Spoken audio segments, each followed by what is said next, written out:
नमस्कार, सुप्रभात। Morning segment यानी कि खबरों के इस सिलसिले में और ताज़ा खबरों की ये जो एक चहल पहल है, इसे लेकर मैं प्रियंका कटोच आप सबके समक्ष हाजिर हूँ। उम्मीद करूँगी कि आप सब खैरियत से होंगे। और आज खबरों के सिलसिलों की शुरुआत जो है अगर करने जाएं तो बेहद इंतज़ार के बाद एम्स के दरवाजे खुलते हुए नज़र आए और उन दरवाज़ों में एक ही उम्मीद नहीं बल्कि उम्मीदों की बहुत सी किरणें जो हैं वो लोगों को दिखी है। क्योंकि किसी कारणवश अगर आप पीड़ित हैं कैंसर से तो अपनी कीमोथेरेपी के लिए अब आपको जम्मू से बाहर जाने की आवश्यकता नहीं है। आप एम्स जम्मू में जाकर भी अपनी कीमोथेरेपी करवा सकते हैं। एम्स जम्मू में अब कैंसर के मरीजों को बाहर जाने की ज़रूरत नहीं पड़ेगी। अत्याधुनिक सुविधाओं और विशेषज्ञों की टीम के साथ एम्स में जम्मू की अगर बात करूं तो कैंसर का बेहतरीन इलाज काफ़ी ज़्यादा संभव बना दिया गया है। खासतौर पर कीमोथेरेपी की यहाँ पर बात करूं तो कीमोथेरेपी, लक्षित थेरेपी और इम्यूनो ऑन्कोलॉजी जो उपचार है, इसकी सुविधा अक्सर यहाँ पर ना होने की वजह से लोगों को बाहर जाना पड़ता है, लेकिन ये एम्स जम्मू में तीनों उपलब्ध है। कैंसर से बचाव के लिए नियमित जांच, स्वस्थ जीवन शैली और संतुलित आहार को अपनाना बेहद ज़रूरी है ताकि आप ऐसी गंभीर बीमारियों से अपना बचाव जो है फिलहाल कर सकें। जम्मू कश्मीर में हादसे जो हैं वो दिन प्रतिदिन आए दिन अखबारों के पन्ने, सोशल मीडिया पर हम देखते रहते हैं। और वैसे ही कहते हैं कि चिनाब नदी है, जहाँ एक तरफ चुनावों का सिलसिला है, वहीं दूसरी तरफ चिनाब में आए दिन हादसे जो हैं वो देखने को मिलते हैं। जम्मू कश्मीर के डोडा ज़िले में एक दर्दनाक हादसा हो गया, जबकि एक कार जो है वो फिसल कर चिनाब नदी में गिर गई है।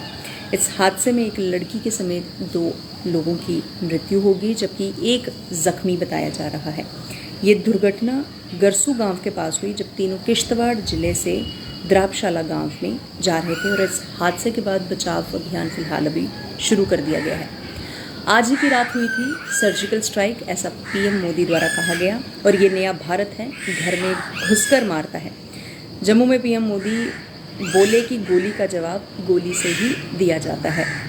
पीएम मोदी ने कहा कि पिछले 2 चरणों में हुए भारी मतदान में जम्मू कश्मीर की जनता का मूड हमें समझ में आ गया है। दोनों चरणों में भाजपा के पक्ष में ज़बरदस्त वोटिंग भी हुई है। अब यहाँ पर भाजपा की पूर्ण बहुमत की पहली सरकार बनना तय होता नजर आएगा।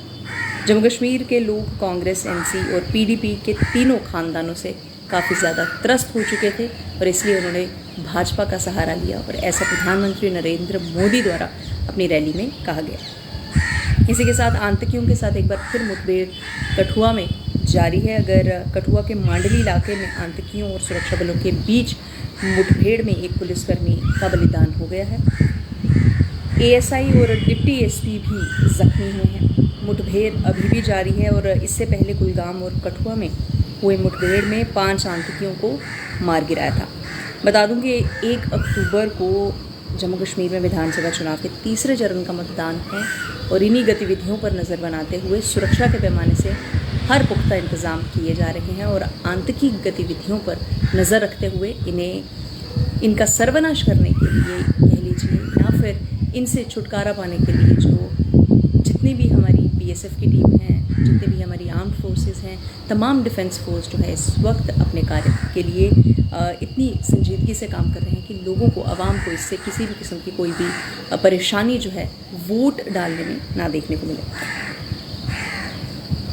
इसी के साथ अगर अगली खबर पर आऊँ तो मीशो ऐप का, जैसे आपने अक्सर नाम सुना होगा, जैसे फ्लिपकार्ट है, अमेज़ॉन है, मिंत्रा है, जहाँ पर हमेशा आप लोग जाके अपनी योग्यता के अनुसार और अपनी ज़रूरत के अनुसार कुछ ना कुछ शॉपिंग जो है वो करते हैं। लेकिन मीशो ऐप के कुछ फ्रॉड सामने देखने को आए हैं, जहाँ पर कुछ साइबर फ्रॉड करने वाले लोग मीशो ऐप से रिलेटेड जितने भी आपको लुभावने के तरीके या फिर उस पर ऑफ़र देने के तरीके हो गए, वो ऐप्स के ज़रिए, वो मैसेजेस के ज़रिए आप लोगों के फ़ोन तक घुसने का प्रयास करते हैं, ताकि आप जैसे ही उस पर क्लिक करें तो आप लोगों को किसी भी किस्म की साइबर फ्रॉड का जो एक सामना है वो करने को मिल सकता है।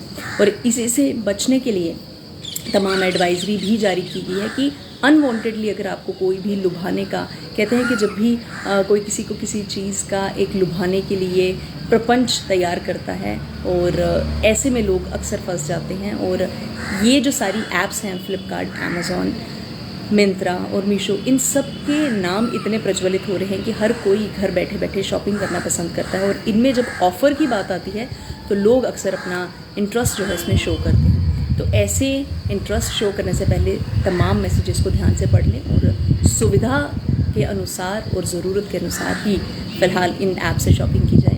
फ़िलहाल आज का ये सेगमेंट आपको कैसा लगा? जितने व्यूअर्स हमारे साथ कनेक्ट किए थे उन सबको मैं तहे दिल से धन्यवाद करूँगी। और रणधीर सिंह जी कह रहे हैं कि डोगरी में भी आप खबरें लाएं। ज़रूर मैं डोगरी च खबर लेने का भी प्रयास जरूर करगी। तो फिलहाल आज का ये जो सेगमेंट है आपको कैसा लगा मुझे कमेंट सेक्शन में लिखकर ज़रूर बताएं।